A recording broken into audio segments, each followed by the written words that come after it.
theology. He could speak several languages. He could have gloried in his Roman citizenship because he was a citizen of Rome, having been born in Tarsus. Or he could have gloried in other things about Jesus. Why did he say the cross? He could have gloried in the birth of Jesus, who was virgin born.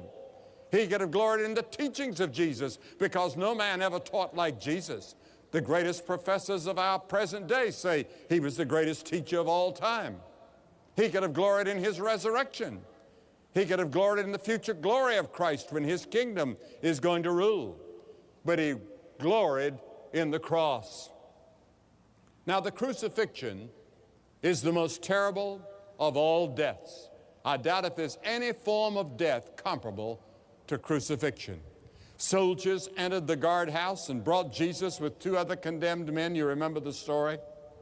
And how they were beaten with leather thongs with steel and bone pellets on the end that would cut to the bone. And Jesus was scourged on orders from Pilate. And then a crown of thorns was put on his brow, and a cross, probably the cross beam of the cross, was laid on his back, and the procession started out of Jerusalem to the outskirts of the city where he was to be crucified. And a big following came. A very few friends. Most of them were mocking and laughing and talking and having a great time.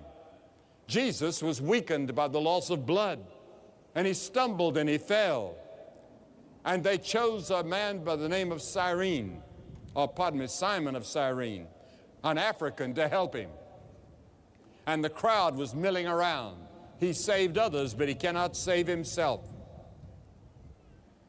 It's the greatest example of faith in the New Testament. When Jesus turned to one of those men on the cross that were dying with him and said, "Today you will be with me in paradise." They were both thieves, murderers. They deserved to die. And they both were reviling Jesus, laughing at Jesus, making fun of him, when one of them suddenly stopped and said, "Why are we doing this? This man has done nothing to deserve death. We deserve to die. We deserve to be executed, but he doesn't."